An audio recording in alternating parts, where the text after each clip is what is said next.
बैठिए ना बाबा, आप बैठिए, आप बैठिए। जाइएगा, विदाई होगा आपका। बैठिए। चलिए बैठिए, भाषण दे रहे हैं। बैठिए बैठिए बोलिए, आप बोलिए ना, आप उधर ध्यान मत दीजिए।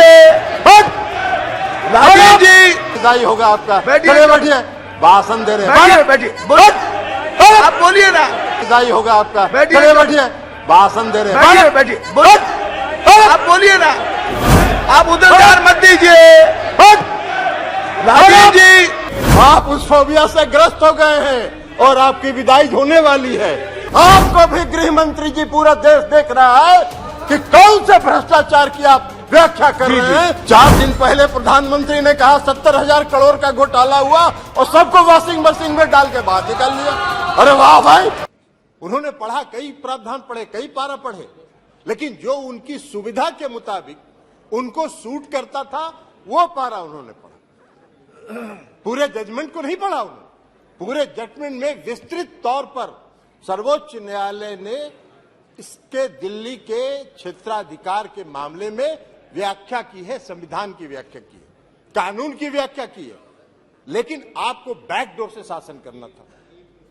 11 मई को जजमेंट आता है, 19 मई को सुप्रीम कोर्ट बंद होने वाला है, 19 मई को आप अध्यादेश लाते हैं और उसके पहले आप सुप्रीम कोर्ट में रिव्यू पिटीशन फाइल करते हैं। ये लोकतंत्र है क्या? इसी को लोकतंत्र कहते हैं। ऐसे ही लोकतंत्र को आप चलाना चाहते हैं? सभापति महोदय, लोकतंत्र चलता है लोकलाज से, और इस सरकार ने सारे लोकलाज को ताखे पर रख दिया और डुबो के इस दिल्ली में शासन करना चाहते हैं। आप बैकडोर से शासन करना चाहते हैं।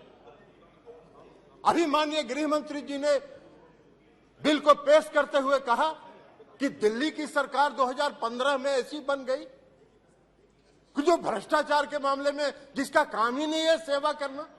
अरे सेवा दिल्ली की सरकार जनता की सेवा कर रही है कि नहीं कर रही है, यह फैसला तो करने का अधिकार दिल्ली की जनता को। आप कैसे बैठ के यहां फैसला कर सकते हैं? आपको कौन अधिकार दिया है यहां फैसला करने? चुनाव तो आप भी लड़ते हैं दिल्ली में, लेकिन आप 3 सीट पर सिमट जाते हैं, 3 सीट पर सिमट जाते हैं और उसके बाद भी कहते हैं कि वाह भाई, दिल्ली में जो सरकार है उसको सेवा का काम ही नहीं कर रही है। कौन सा काम आप व्याख्या कर रहे हैं? आपने दिल्ली के एमसीडी को सारे लोगों को मिला के एक एमसीडी किया, क्या हुआ?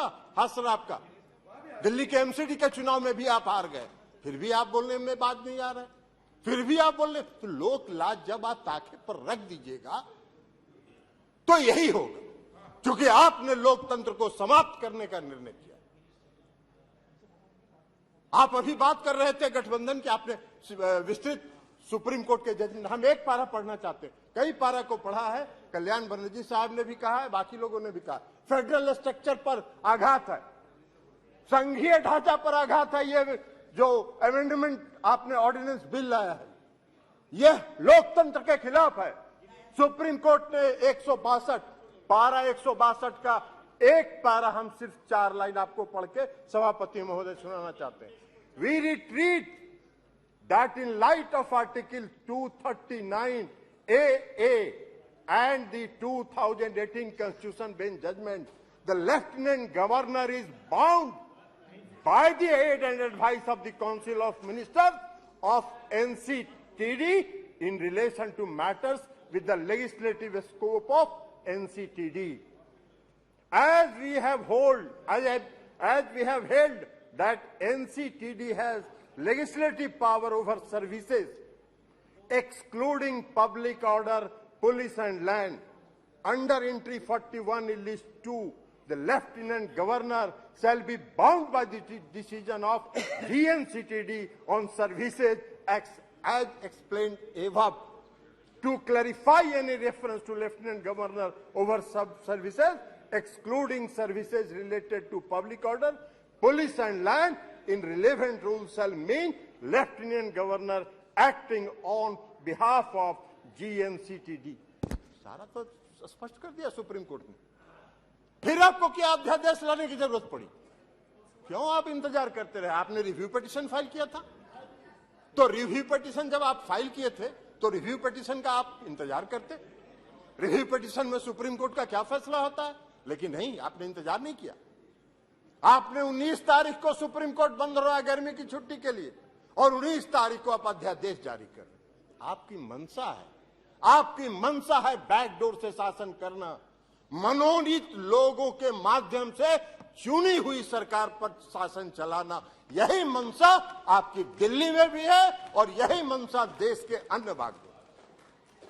ये कौन सा शासन आप चला, कौन सा लोकतंत्र स्थापित करना चाहते हैं? अभी चर्चा कर रहे थे माननीय गृह मंत्री जी, गठबंधन की चर्चा कर रहे थे, इंडिया की भी चर्चा कर रहे थे।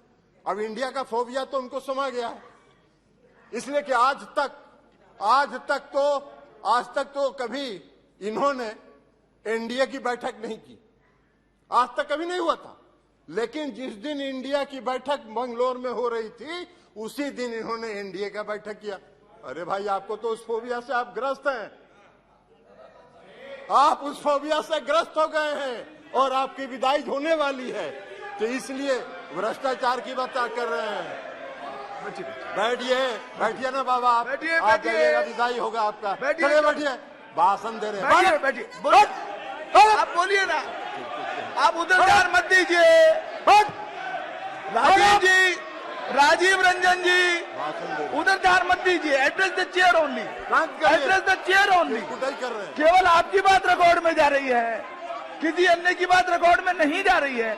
आप please address the chair and please sabhapati and try to conclude also please. इसलिए सभापति महोदय, इसीलिए please sit down, please sit down. No, बैठिए, आप बैठ जाइए, आप बैठ जाइए प्लीज, आप बोलिए। इसीलिए सभापति महोदय, अभी माननीय गृह मंत्री जी चर्चा कर रहे थे, अभी गृह मंत्री जी चर्चा कर रहे थे। आप अपनी बात पूरी कीजिए ना। अभी गृह मंत्री जी, माननीय गृह मंत्री जी चर्चा कर रहे थे। एक मिनट, आप प्लीज, स्वागत, आप तो बैठिए ना, बैठिए, अभी अपनी बात पूरी कर दीजिए। अभी गृह मंत्री जी चर्चा कर रहे थे, उन्होंने दिल्ली के भ्रष्टाचार पर चर्चा की। आप ही चलाइएगा। आप तो बैठिए, जी, हाँ, आप अपनी बात पूरी कीजिए प्लीज। इसलिए आप अपनी बात पूरी कीजिए, अपनी बात पूरी कीजिए।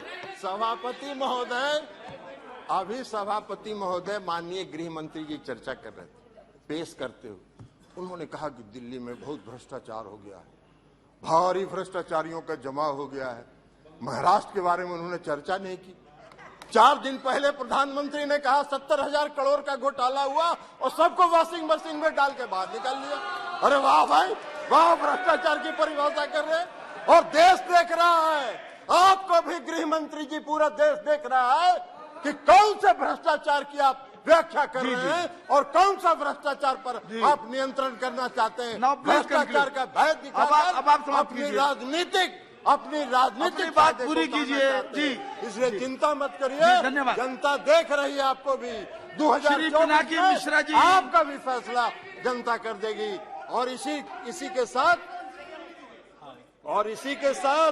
अरे कैसे खत्म हुआ? आपने अभी तो कर दिया भाई। नहीं, हो गया ना पूरा, अभी नहीं कंक्लूड करने दीजिए। कीजिए, तो इसलिए कीजिए, पूरा कीजिए। इसलिए सभापति महोदय, मैं ये कहना चाहता हूं कि जो यह बिल, अरे बैठिए पीछे, बैठ जाइए। यह बिल जो आया है, यह बिल लोकतंत्र का विरोधी है। लोकतंत्र को समाप्त, वैसे इनकी मंशा है, इस सरकार की मंशा है लोकतंत्र के सारी संस्थाओं, आपने कह दी अपनी बात, आपने सारी बात कह दी है। संस्थाओं को ध्वस्त करना इनकी मंशा है। Thank you. ये कर रहे हैं, लेकिन यह लोकतंत्र विरोधी है, संघीय ढांचा के खिलाफ है। मिश्रा जी, इसलिए हमारी पार्टी और हम लोग इसका विरोध करते हैं।